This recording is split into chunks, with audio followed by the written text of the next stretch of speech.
Bueno, David, que con tanta reduflación y tanta queja y tanta historia, se nos ha olvidado decir qué vamos a ver hoy en el programa. Pues cuéntanos. Bueno, en el programa de hoy hablaremos del conflicto entre Estados Unidos y Venezuela porque cada vez, como decíamos antes, pinta peor. Tenemos maniobras en Trinidad y Tobago, bombarderos estadounidenses dándose una vuelta por la costa venezolana, a Rusia firmando acuerdos de cooperación militar con Venezuela, en fin, un lío. Hablaremos también de las matanzas de las RSF en Sudán, algo que nadie habla de ello, y luego de la revuelta popular tras las elecciones de Camerún. También tocaremos los movimientos importantes que Estados Unidos está llevando a cabo en el Ártico y además, en el Rincón del Tiburón tenemos un hito histórico del IBEX 35. Traemos píldoras de empresas, a China asaltando la industria automotriz y a Reino Unido recibiendo un balón de oxígeno por parte de Turquía. El otro día nos comentaban en los comentarios, valga la redundancia, el tema de los Eurofactor, que queda de ellos, y hoy vamos a hablar de ellos. Así que, bueno, todo esto en el programa de hoy. ¿Y qué te parece si empezamos por la parte de Venezuela? Porque, como decíamos antes, la cosa se está poniendo muy caliente y es muy probable que haya realmente una intervención estadounidense en Venezuela, ¿no? Venga, pues mira, antes de nada tenemos que hablar de Rusia y de Venezuela, que acaban de sellar una alianza que eleva su relación a un nuevo nivel de compromiso político, militar y económico. Putin ha ratificado por fin el Tratado de Asociación Estratégica y Cooperación con el gobierno de Maduro, un pacto que coloca a Caracas en el mismo rango de aliados que Moscú reserva para países como Irán o como Corea del Norte. Vaya club, vaya selecto club en el que estar, ¿no? Sí, y detrás de todas estas formalidades diplomáticas, pues por supuesto, lo que es este movimiento es una clara señal de desafío a Washington. El acuerdo firmado oficialmente el pasado mayo y ahora ratificado por Putin incluye cooperación en defensa, energía, minería, transporte y agricultura, además de una cláusula que rechaza las sanciones occidentales, las cuales sufren tanto Rusia como Venezuela. Pues es normal que las rechacen, ¿no? En otras palabras, ambos países se comprometen a ayudarse mutuamente para esquivar el aislamiento financiero y comercial impuesto por Estados Unidos y la Unión Europea. Yo aquí tengo que decir una cosa. El otro día llegó un avión de transporte, un avión ruso de transporte a Venezuela que venía de hacer escala en África y un avión de una aerolínea sancionada que es conocida por hacer el transporte de mercenarios rusos a países en conflicto. Por tanto, es probable que Rusia pueda estar llevando activos a mercenarios africanos o a mercenarios de Wagner a Venezuela por si las cosas se pusieran mal. No sé si es porque han tomado ejemplo de lo que pasó en Siria y quieren estar preparados o por qué. Pero bueno, para Rusia, Venezuela representa una puerta de entrada a América Latina, una región donde Moscú intenta ganar peso. Para Venezuela, el pacto llega en un momento crítico, ya que el país lleva años asfixiado por las sanciones internacionales y encima ahora se enfrenta a Estados Unidos, que cada vez está más amenazante. Y es que en este caso, ¿cómo lo llamaba el otro día nuestra querida seguidora? La veleta naranja. La veleta naranja. Sí. Está más anti-Venezuela que nunca. Sí, y todo esto ocurre en un momento muy delicado porque en los últimos meses la Armada estadounidense ha realizado ataques letales en aguas internacionales del Caribe y del Pacífico contra supuestos barcos vinculados al narcotráfico, en operaciones que ya han dejado más de 40 muertos sin que se hayan presentado pruebas concluyentes. Pero ojo, porque además de todo esto, ya hay países del Caribe que se han involucrado en el conflicto. Sí, y yo creo que ahora mismo la rica salsa tirana, Nicolás Maduro, tiene que estar bastante nervioso con la que se avecina. ¿Por qué? Porque en Trinidad y Tobago están pasando cosas, y es que allí el destructor estadounidense USS Gravely, especializado en defensa antimisiles y operaciones de superficie, atracó en la capital, en Puerto España, con un contingente de marinos y equipos de inteligencia marítima. Según fuentes diplomáticas, durante su estancia se realizarán simulacros de intercepción de embarcaciones sospechosas, ejercicios de comunicación y coordinación táctica y entrenamientos conjuntos. Lo que no sabemos es si esto puede esconder algo más, alguna intención extra. Yo me acuerdo la última vez que Rusia habló de maniobras militares, acabaron conquistando Ucrania. Bueno, intentando conquistar Ucrania. Pues Estados Unidos, no sabemos si podrá hacer lo mismo en algún momento, ¿no? La primera ministra de Trinidad y Tobago, Kamla Persad-Bissessar, defiende la maniobra y asegura que forma parte de un esfuerzo por reforzar la seguridad regional y combatir el crimen marítimo. Además afirmó que el Caribe no es una zona de paz, dejando claro que su gobierno respalda la postura de Washington y, por supuesto, esta maniobra no ha gustado nada en Venezuela. Para el que no lo sepa, Trinidad y Tobago es un país que está muy, pero que muy cerquita de Venezuela. Sí, de hecho, si vemos el mapa, es que, bueno, se ve desde Trinidad y Tobago, se ve perfectamente Venezuela a simple vista, vamos, está al lado. A todo esto se suma que un bombardero estadounidense B-1 Lancer voló a menos de 80 kilómetros de la costa venezolana, y no es la primera vez que Estados Unidos hace eso. El avión, detectado primero sobre Texas a primera hora de la mañana, reapareció 9 horas después dentro de la región de información de vuelo de Maiquetía, el área que controla el tráfico aéreo venezolano. No está claro si llegó a entrar en el espacio aéreo del país, pero el simple hecho de haber sobrevolado tan cerca bastó para que Caracas denunciara el incidente como una provocación peligrosa. Y vamos, es que una provocación es eso por un lado. Y otra cosa, es muy probable que este avión esté recopilando inteligencia y esté tomando nota de cuáles son los protocolos venezolanos a la hora de hacer, bueno, de luchar contra este tipo de acciones por parte de Estados Unidos. Bueno, eso por parte de Venezuela. No sé si quieres comentar algo. No, te he visto que te has callado así muy de repente. ¿Te has pegado un susto o algo? ¿O? No, estaba pensando si había alguna cosa más que contar. Bueno, sí quiero contar una cosa que estoy preparando para Memorias de Pez, un vídeo sobre cómo sería una hipotética guerra entre Venezuela y Estados Unidos. Lo que puede parecer un paseo militar por parte de Estados Unidos, algo que es muy probable, también se puede tornar en un auténtico desastre si se dan ciertas condiciones. ¿Qué condiciones? Las veremos en el vídeo. Muy bien. Pero ya digo que lo escribí ayer, si no recuerdo mal, y creo que ha quedado un vídeo súper interesante del que se puede aprender mucho. Venga, pues, ¿vale? Pues ya lo veremos. Bueno, nos vamos bastante lejos de Venezuela porque tenemos que hablar de Sudán. Sudán, un país que lleva en guerra ya un tiempo. Un país ya lleva más de... creo que se acerca a los 3 años de guerra Sudán, desde que se levantasen las RSF, que recordemos es una parte del ejército que, vamos, ha puesto en jaque al gobierno, y desde entonces hay una guerra civil. El tema es que está siendo una guerra terriblemente cruel, como decía Leiva, y las RSF están cometiendo muchos crímenes de guerra y se está dando ahora mismo... matanzas generalizadas. Sí, y de eso vamos a hablar precisamente. Como decías, desde hace más de 2 años, ya casi 3, Sudán vive una guerra que ha desangrado al país y lo ha dejado al borde de la fragmentación. Y en estos días, las fuerzas de apoyo rápido, ese grupo paramilitar que nació hace años como una milicia auxiliar del ejército y que ahora combate contra él... Es decir, que las RSF se llaman así porque es Rapid Support Forces. Fuerzas RSF, de apoyo Fuerzas rápido, de Apoyo Rápido, efectivamente. para entendernos. Pues, como decía, nacieron como una milicia auxiliar del ejército, ahora combaten contra él y aseguran haber tomado el cuartel general militar de El Fasher, que está en Darfur, ¿vale? El Fasher ha resistido más de 500 días bajo asedio, una ciudad convertida en una trampa para unas 260.000 personas. Muchos de ellos, casi la mitad aproximadamente, son niños. Sí, Darfur al final, la ciudad ha estado rodeada con suministros que solo llegaban en contadas ocasiones por vía aérea y ahora se encuentra al borde del colapso.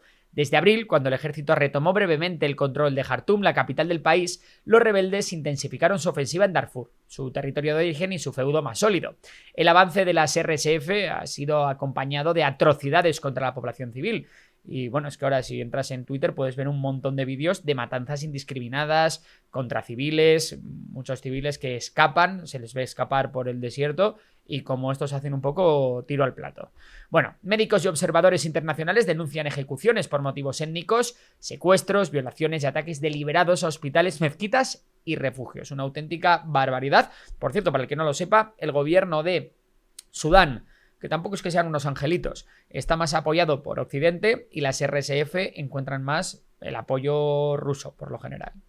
La red de doctores de Sudán habló de decenas de civiles asesinados en solo una noche. El Centro de Investigación Humanitaria de la Universidad de Yale ha detectado incendios intencionados en barrios enteros y señales de detenciones masivas cerca del aeropuerto.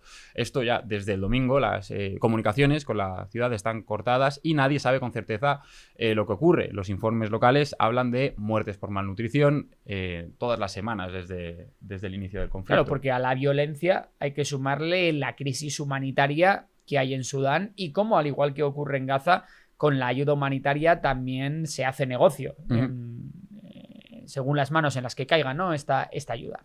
A todo esto se suma el muro de tierra de casi 60 kilómetros que los paramilitares construyeron alrededor de El Fasher, ¿no? Cerrando todas las rutas de escape y controlando cada movimiento. Quienes intentan huir son extorsionados, torturados o directamente asesinados. Si las fuerzas de apoyo rápido logran consolidar su dominio sobre Darfur, podrán redirigir sus tropas hacia el centro y sur de Sudán, amenazando de nuevo Jartum. También esto les permitiría fortalecer el gobierno paralelo que su líder Mohamed Hamdan Dagalo anunció hace pocos meses en los territorios bajo su control. Así que tenemos una guerra civil sudanesa cada vez más enquistada, muy terrible a nivel humano, y en la que de momento nadie hace nada porque esto pare, ¿no? Nadie está consiguiendo que esta locura amaine. Y es que de nuevo tenemos una especie de guerra proxy, pero que es que casi te diría que, por muy guerra proxy que sea, no interesa realmente ni a las grandes potencias ni a nadie, ¿no? Es un lugar un poco perdido de la mano de Dios en ese sentido, sí, ¿no? Sí, eso ocurre con Sudán y ocurre también con su vecina Sudán del Sur. Bueno, vámonos a Camerún, también en África, porque desgraciadamente allí también hay bastante inestabilidad. Pues sí, mira, en Camerún, Paul Biya seguirá siendo el presidente del país y diréis, ¿quién es esta persona? Pues es el presidente más longevo del mundo, que tiene 92 añazos. Lo más curioso... 92 años. 92 añazos. Wow. Totalmente, es una locura gobernar con 92 años. Lo más curioso es que lleva desde el año 1982 en el poder, encaminándose a un octavo mandato de 7 años, algo cuanto menos sospechoso, ¿no? Sí, ¿no? Ganar tantas elecciones huele raro. Algo hay. El Tribunal Constitucional ha proclamado su reelección con un 53,7% de los votos frente al 35,2% obtenido por su principal rival. Sí, apenas unos minutos después de la proclamación, miles de personas salieron a las calles de Yaoundé, Douala y Garoua. Las protestas, en principio pacíficas, derivaron rápidamente en enfrentamientos con las fuerzas del orden. En redes sociales, Chiroma, el otro candidato, denunció que francotiradores habían disparado contra sus simpatizantes frente a su casa y aseguró que posee pruebas de que él, y no Villa, fue el verdadero vencedor con un 55% de los votos. Dijo, literalmente, matadme si queréis, pero liberaré este país por todos los medios. Así que, bueno, veremos cómo se pone la cosa ahí. Sí, claro, la oposición, pues con todo esto ve el resultado como una farsa, y Chiroma ha hecho un llamamiento a la resistencia civil, prometiendo mantener la presión en las calles, aunque su desafío pues recuerda a intentos frustrados de otros líderes opositores en elecciones pasadas. Claro, después de tantos años, pues imagínate. Ha habido muchas de estas, ¿no? Lo peor de todo es que Villa es apodado el presidente ausente, porque rara vez aparece en público y pasa largas temporadas fuera del país, especialmente en una clínica suiza donde recibe tratamiento médico. Claro, con esta edad, aún así, su figura sigue intocable y criticarlo está prohibido por ley bajo el argumento de que su salud es un asunto de seguridad nacional. Sí, este rollo se da mucho en África. Por ejemplo, pasó en Argelia, ¿no? En Argelia, con Bouteflika, que, bueno, tienen una especie de dictador perpetuo. Pasa incluso en Marruecos, te podría decir. No te iba a decir también. Sí, que es como un dictador perpetuo que está ahí a nivel simbólico, pero ni pincha ni corta mucho, simplemente, oye, con que le dejen vivir en paz y tranquilo, él está contento, y luego hay una camarilla de fieles que gobiernan en su nombre, que son los que realmente tienen el control del país y suelen tener también el control de los pocos recursos naturales que haya, ¿no? Hablamos de minerales o de las materias primas que pueda haber en esos países. Se da mucho esto en África. También se da lo de la longevidad de los presidentes. Hay varios presidentes que son bastante mayores. De hecho, claro, creo recordar es que va una cosa unida a la otra. Presidente más longevo, creo que es Teodoro Obiang, ya. Me parece que, no sé si tiene 83 años o algo así. Sí, aunque en ese caso sí que es más personalista, pero igualmente ocurre eso, ¿no? Que al final te viene bien tener una persona débil, mayor, que no te va a dar problemas y que le puedes manejar un poco a tu gusto porque ya solo quiere estar tranquilo, ¿no? Entonces, bueno, pues es un ejemplo que vemos mucho. Veremos si la cosa en Camerún se pone complicada. Aparte, lo que pasa en Camerún, pues quieras o no, te afecta, ¿no? Como europeo, porque puede crear flujos migratorios muy intensos hacia Europa. Bueno, ¿qué te parece? Queda una última noticia. Nos vamos del caluroso Camerún. La verdad es que hemos pasado al gélido ártico. Frío, absolutamente. Total. Sí. Pues mira, el Ártico, antes una extensión inaccesible, se ha convertido en el nuevo punto caliente del planeta. Rusia domina con casi medio centenar de rompehielos, algunos con propulsión nuclear, como el misilaco del que hablábamos ayer. No, en este caso es verdad que la flota de rompehielos rusa es la mejor del mundo con muchísima diferencia y hasta ahora Estados Unidos estaba prácticamente ausente porque solo tenía un buque rompehielos del año La Polca. ¿Y a quién más tenemos allí? Pues también tenemos a China, que esto es muy curioso, ¿no? Porque ya sabéis que se ha autodefinido como un estado casi ártico, pero realmente yo creo que están como que a 3.000 kilómetros, algo así, Sí, pero ¿no? tiene 4 barcos rompehielos. Y como bien decías, Estados Unidos, que está intentando ponerse al día tras décadas de rezago, ¿no? Para cerrar esa brecha, Washington ha firmado un ambicioso acuerdo con Finlandia, que es el país con mayor experiencia en el diseño y construcción de este tipo de barcos. Sí, pese a su tamaño, Helsinki es una potencia en este campo. También normal, ¿no? Por la latitud en la que toca está. un poco. Bueno, más de la mitad de los rompehielos del mundo han sido fabricados o diseñados en Finlandia. Estados Unidos comprará 11 unidades, 7 de las cuales se ensamblarán en los astilleros de Texas y Luisiana, con tecnología finlandesa. El pacto fortalece la cooperación militar y tecnológica entre ambos países en un momento en el que Finlandia acaba de integrarse en la OTAN. Pero el interés de la Casa Blanca va más allá de la navegación. El Ártico es también un filón energético y estratégico. Trump ha promovido nuevas perforaciones en Alaska y ha criticado a Canadá y Dinamarca por no proteger sus territorios árticos, incluso insinuando, ¿no?, cuando se hablaba de la anexión de Groenlandia para asegurar el control estadounidense de la zona. Paradójicamente, el cambio climático que derrite el hielo no ha facilitado la navegación tanto como parece, y es que los nuevos patrones de viento y la inestabilidad de las capas heladas al final obligan a los rompehielos a trabajar más que nunca. Entonces estos buques pues, son esenciales para mantener rutas abiertas, escoltar los convoyes y realizar misiones científicas, además, por supuesto, de reforzar la presencia militar en el Ártico. Pues veremos lo que ocurre, porque lo decimos siempre, potencialmente, si al final sí que acaba el calentamiento global abriendo las nuevas rutas comerciales, el control del Ártico va a ser vital, y luego también todos los recursos energéticos que tiene, que recordemos que tenía gas, petróleo, diamantes, oro, en fin, tiene una locura. Es un auténtico crisol, por no hablar de los caladeros de pesca del Ártico, que deben ser bastante interesantes, David. Para que por si un día quieres ir por ahí con la caña, ojito, que se deben pescar buenos. Nos damos un paseo por buenos salmones se deben pescar en el Ártico. Igual un poco congelado alguno todavía, pero. Sí, bueno, el salmón de Noruega es muy mítico, ¿no? Sí. Se vende de parte, es como salmón de Noruega. Salmón de Noruega, Salmón de Noruega.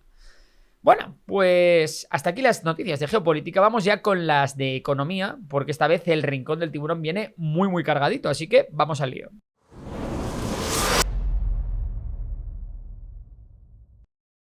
Bueno, David, clarines y timbales, pónganse el pijama de gala, porque el IBEX 35, tantísimos años después, ha vuelto a marcar máximos históricos. Vamos a hacerle el aplauso, porque realmente es un hito que no se veía desde 2007. Efectivamente, Borja, el IBEX 35 ha marcado un hito inesperado en la bolsa española. Tras 18 años estancado en su máximo anterior, ha logrado romper esa barrera y situarse por encima de los 16.000 puntos, superando así el récord de noviembre de 2007, que era de 15.945 puntos.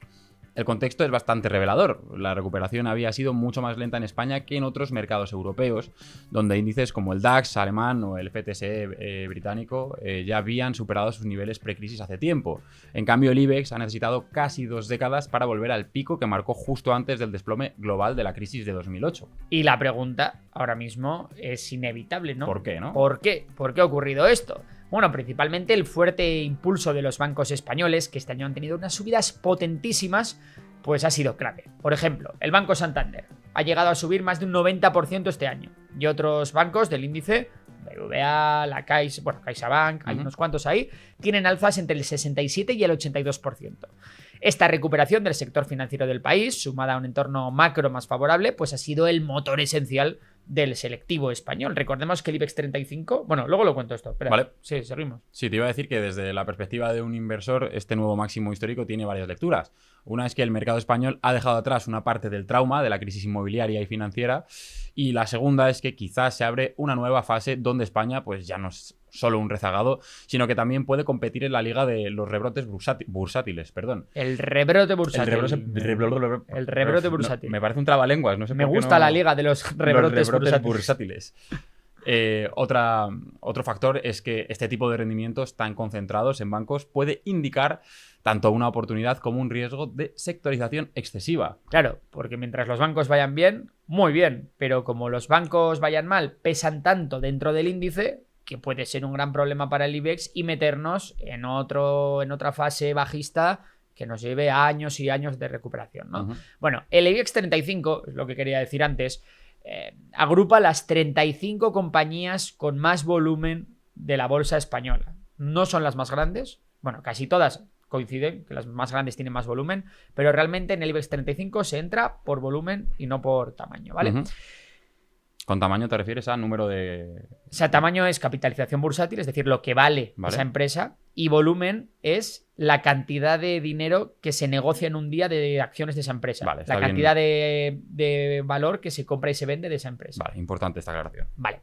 Bueno, el IBEX 35 también tiene una gran dependencia de sectores como la energía o la construcción, pero el IBEX 35 realmente tiene unas en la manga, y es que las empresas del IBEX dan muchísimos dividendos. Es de las que más dividendos da del mundo. Así que, si en vez del IBEX 35 miramos el IBEX 35 TR, que incluye los dividendos, la película cambia muchísimo, ya que en ese caso el índice sí que llevaría muchísimo tiempo ya perforando máximos históricos. Pero como el que vende y abre titulares es el IBEX 35 normal, aunque yo creo que hay que mirar el otro, pues esta noticia acaba siendo muy importante porque da también un toque renovado de optimismo y hace que muchos otros inversores a lo largo y ancho del mundo pues se fijen un poquito más en España a la hora de invertir. ¿Sabemos por qué lo de los dividendos? ¿Es algo que es bueno, es por la composición es por la composición del índice. Vale, para empezar, sí que hay una parte un poco cultural de que el inversor español valora mucho la rentabilidad de los dividendos. Y luego también hay una parte de que, por lo general, el IBEX 35 está compuesto de empresas ya muy consolidadas que están en una fase madura. Hablamos pues eso de las grandes energéticas, de las grandes constructoras, de los grandes bancos, telecomunicaciones, incluso la propia Inditex. Entonces, son empresas que no pueden invertir mucho en crecer porque ya no tienen mucho por dónde crecer. Entonces, con todo el cash flow que generan, en vez de invertirlo en crecer porque no tienen cómo hacerlo, lo que hacen es, bueno, pues se lo reparto a mis accionistas y listo. Sin embargo, las grandes tecnológicas, por ejemplo, sí que todavía tienen mucha infraestructura que crear, tienen muchas cosas en las que invertir, compran compañías, entonces, por ejemplo, sí que se centran más en crecer en vez de en repartir ese cash flow. Vale, clarísimo. Vale. Pues, bueno, muy bien esta parte del IBEX 35, eso sí, obviamente este año está yendo muy bien, bueno, los últimos años ha ido muy bien, pero si echamos la vista muy atrás, si nos vamos a un escenario de 20 años vista, pues obviamente la rentabilidad que ha dado el selectivo no se puede comparar con la del SP500, que ha sido mucho mayor. Dicho esto, vamos a hablar de China. Vamos a hablar de China, venga. Porque China se ha convertido en el principal exportador de coches mundial.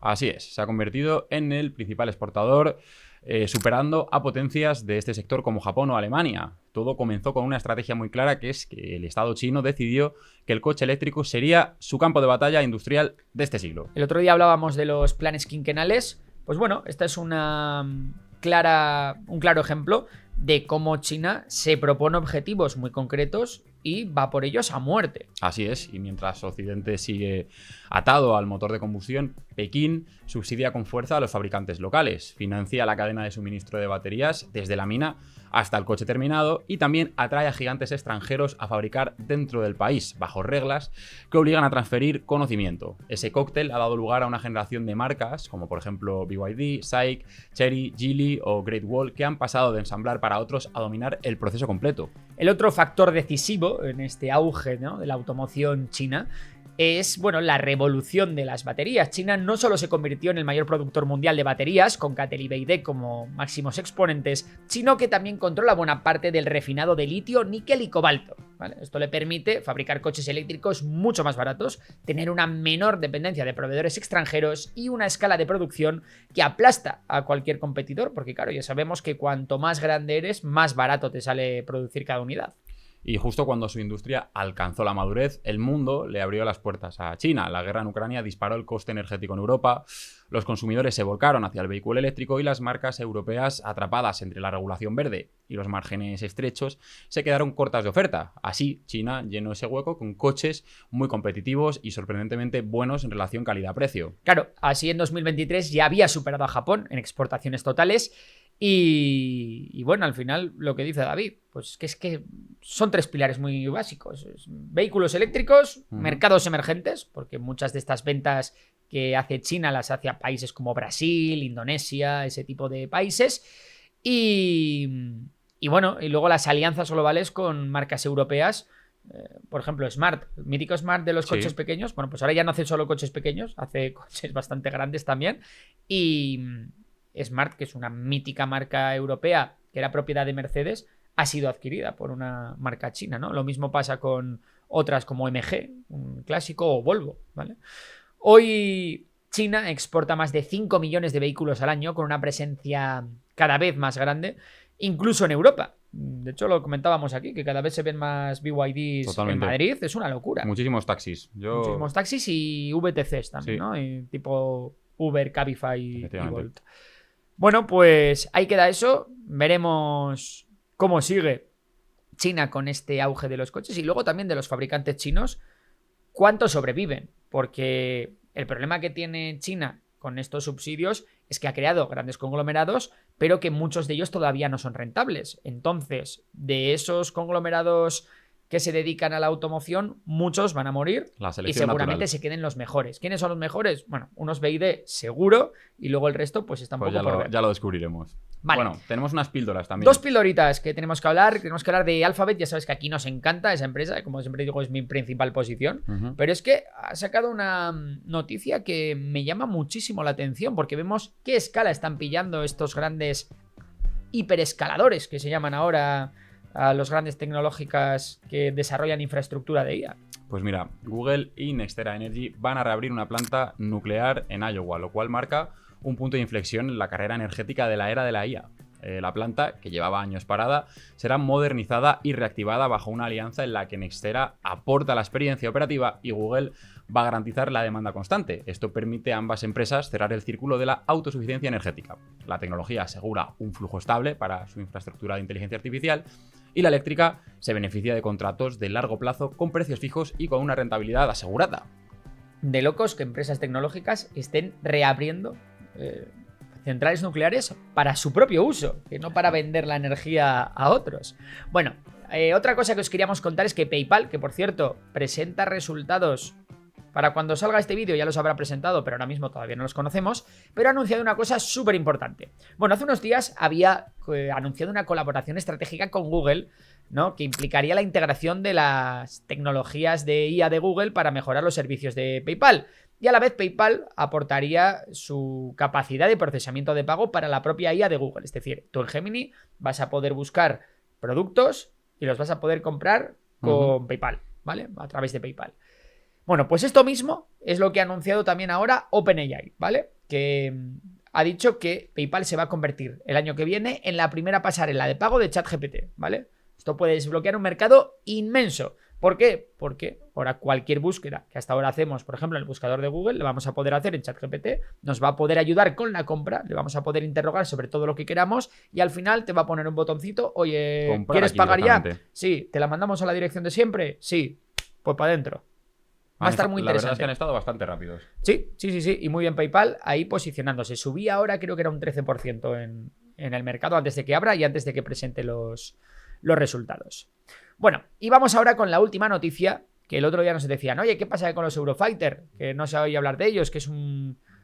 Bueno, pues que no está yendo bien el proyecto, ¿o qué pasó? Pues mira, justo tenemos noticia. Sí, Reino Unido venderá 20 cazas Eurofighter Typhoon a Turquía, lo cual marca un movimiento con implicaciones tanto económicas como estratégicas. El acuerdo, valorado en 5.400 millones de libras, no solo representa una inyección de oxígeno para la industria aeronáutica del Reino Unido, que mantiene más de 20.000 empleos cualificados en empresas como BAE Systems, Rolls-Royce, sino que además también refuerza el vínculo de Londres con un aliado de la OTAN que, bueno, pese a su relación un poco raruna, ¿no?, con Occidente, sigue siendo al final la clave en el equilibrio militar euroasiático. Sí, al final para Reino Unido esto llega en un acuerdo, en un momento perfecto, ¿no? Tras el Brexit y el posterior estancamiento económico, pues el país está buscando reafirmar su liderazgo en el sector aeroespacial europeo y mantener viva la línea de producción del Typhoon, un avión que aún es la columna vertebral de la RAF.